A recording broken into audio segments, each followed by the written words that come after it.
In the desolate silence of a forgotten tunnel, Drasa crouched, her breath shallow and controlled. A sharpshooter of unmatched precision, she had been lying in wait for hours, her sniper rifle a cold extension of her body.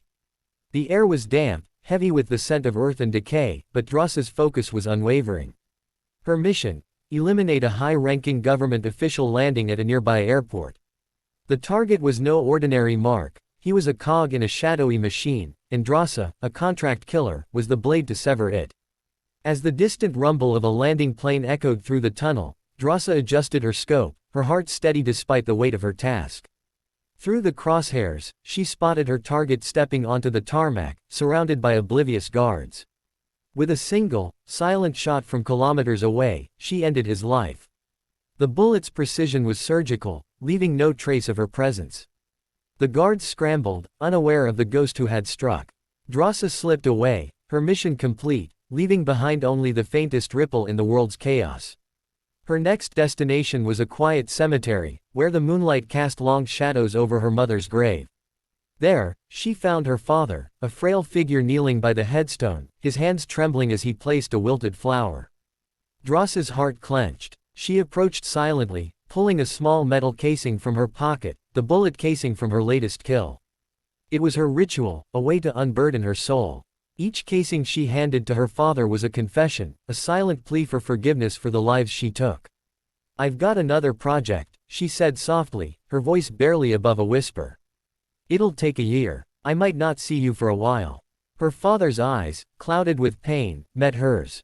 "You come every year, Drasa, with these tokens." He held up the casing, his voice breaking. "But next year, I won't be here. The cancer's in its final stage. If it doesn't take me soon, I'll end it myself on February 14th, Valentine's Day. Your mother's gone, and you're barely here. I have no reason left to live." Tears welled in Drasa's eyes, but she swallowed her grief. There was no time for weakness in her world. She nodded, promising to return, though the weight of his words clung to her like damp earth. The scene shifts to Levi, a man haunted by his past. Night after night, nightmares tore through his sleep, visions of blood, gunfire, and faces he couldn't save. A retired army officer and once a deadly sniper with over 200 confirmed kills, Levi's life had unraveled since leaving the service. Insomnia was his constant companion, driving him to the edge of sanity. One night, jolted awake by another terror, he stumbled out of his coastal home to the shore, where the rhythmic crash of waves offered fleeting solace. He pulled out a worn diary, scribbling fragments of his thoughts, when his phone buzzed with a cryptic message, an address and an urgent summons. Without hesitation, Levi drove to a military base, his instincts overriding his exhaustion. There, he met Lieutenant Bartow, a stern woman with eyes that seemed to pierce through him. "You're no ordinary man, Levi," she said, her voice clipped. "Your skills as a sniper are unmatched. I have a mission only you can handle." Levi's brow furrowed. "What's the catch?" Bartow's gaze hardened. "If you take this, is there anyone who'd miss you?" The question struck him like a blade. Levi's family was long gone, his comrades scattered or dead. "No one," he replied, his voice hollow. "Then prepare yourself," Bartow said. "You leave in hours. The mission lasts a year." Before he could ask more, a sharp prick in his neck sent him into darkness. When he awoke, he was aboard a plane, disoriented, his watch and ID confiscated. A soldier nearby offered, "No answers, only instructions. Hand over your belongings. You'll get them back when the mission's done." As the plane approached a no-fly zone, the soldier added, "You'll parachute in. Then, walk 32 kilometers north. That's where your mission begins." Levi's questions were met with silence. "I can't tell you more," the soldier said, tapping his uniform. "This Mike's live. One wrong word, and I'm dead or fired." With no choice, Levi strapped on a parachute and leapt into the unknown, landing in a barren wasteland. For 2 days, he trekked through desolate terrain, the silence broken only by the crunch of his boots. Finally, he reached his destination, a desolate watchtower overlooking a vast, ominous chasm known as the God.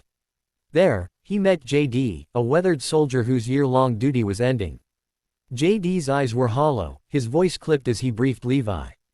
"Your job is simple: guard this chasm. No one's ever reached its bottom. Call headquarters once a month, but don't expect contact with the outside world." The East Tower, across the chasm, is Russian. No communication with them ever. Stay vigilant. Attacks can come at any time. Keep the automatic guns loaded, landmines are scattered below. And if you hear a loud siren, run. Don't ask why. Levi's mind raced. What's in the chasm? JD's face darkened. He tossed a grenade into the abyss. Moments later, a bone-chilling, inhuman roar echoed from the depths. Those are the Hollowmen, JD said. Creatures that live down there. Your job is to keep them from getting out. In 1940, the US sent 2,400 soldiers to clear the chasm. None returned. With that, JD left, climbing a rope ladder to a waiting helicopter. Levi watched as JD's identity was verified, but then a gunshot rang out, and the rope was cut. JD plummeted into the chasm, his fate sealed. Levi's blood ran cold. No one leaves this place alive. Days turned into weeks, and Levi settled into the monotony of his duty. He checked reports, reloaded guns, and fought the creeping boredom. One day, he found a hidden cache of notes in the tower's armoire, written by previous guards. Each note spoke of fear, isolation, and the lurking threat of the Hollowmen. Levi's unease grew, but he pushed it aside, focusing on survival. One night, a mechanical hum from the East Tower caught his attention. Through his telescope, he saw a figure, a woman, her movements precise and deliberate. It was Drasa, assigned to the Russian tower for her deadly sharpshooting skills. Her beauty captivated Levi, but contact was forbidden. Still, he couldn't look away. Weeks later, on Drasa's birthday, she broke the silence. Using a whiteboard, she wrote, "What's your name?" Levi hesitated, aware of the rules, but her smile disarmed him. "I'm Drasa," she wrote, her eyes sparkling with defiance. Levi relented, scrawling, "Levi." Their connection grew through stolen messages and playful challenges. Drasa tested Levi's shooting skills, placing a bottle on her tower. He shattered it with a single shot. Not to be outdone, Drasa mirrored the feat, proving she was no ordinary sniper. Their bond deepened, a fragile light in the darkness of their duty. But the chasm was restless. One night, as they exchanged messages, Drasa spotted movement below. "Levi, look down," she wrote urgently. Thousands of Hollowmen were scaling the West Tower, their grotesque forms illuminated by moonlight. Levi grabbed his rifle, firing with deadly precision, but the creatures were relentless. Drasa joined the fight, her machine gun roaring. When a Hollowman reached her tower, Levi's sniper shot saved her life. They realized survival meant unity, not isolation. The next morning, Levi repaired landmines and reloaded guns, but a drone emerged from the chasm, scanning him before vanishing. Its presence unnerved him, hinting at a deeper conspiracy. Days passed, their friendship a balm against the tower's loneliness. But on February 14th, Drasa's grief overwhelmed her. "My father said he'd end his life today," she wrote, her words heavy with sorrow. "I feel so alone." Levi, drawn to her pain, devised a plan to reach her. Using a rocket launcher, he fired a rope to the East Tower. Drasa secured it, and Levi crossed the chasm, dangling precariously. When he reached her, Drasa teased, "You smell awful. Shower first." Their laughter broke the tension, and they spent hours talking, sharing their pasts. Drasa confessed her life as a contract killer, her guilt, and her father's likely death. Levi spoke of his nightmares and his army days. Under soft music, they danced, their connection blossoming into something deeper. As Levi prepared to return, disaster struck. A Hollowman triggered a landmine, and shrapnel severed the rope. Levi plummeted into the chasm, Drasa leaping after him with a parachute. They landed in a raging river, barely surviving. In the chasm's depths, they faced horrors, creatures wearing tattered U.S. Army uniforms, remnants of the 1940 mission. The air was thick with decay, and trees sprouted from human remains, as if infected by a malevolent force. In a ruined church, they fought off giant spiders and more Hollowmen, barely escaping. Inside an abandoned lab, Levi found a DVD. A scientist's recording revealed a catastrophic chemical leak from a secret missile project, infecting the area with a virus. The military ignored pleas to destroy the site, and Levi uncovered a chilling truth. A company called Dark Lake was harvesting infected samples to create super soldiers. The chasm housed a massive missile capable of obliterating everything within 4.2 kilometers. Realizing Barto, who sent them here, was behind the operation. Levi and Drasa vowed to destroy the chasm. They fought their way out, battling creatures and navigating a nightmarish landscape of fused human-plant hybrids.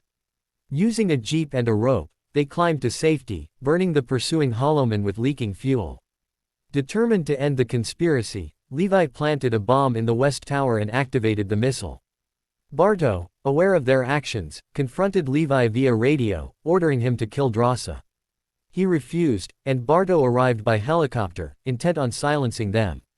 But Levi's final shot triggered the bomb, and the missile detonated, obliterating the chasm and Barto's helicopter in a fiery explosion. Drasa escaped, but Levi, injured, was caught in the blast shockwave, falling into the river. Months later, in France, Drasa worked as a waitress, clutching Levi's poem, believing him dead. Tears stained the pages as she read his words of love and hope. Then, one day, Levi appeared, alive, his survival a miracle. They embraced, their shared ordeal forging an unbreakable bond. With the chasm destroyed, they began a new life, free from the shadows of their past.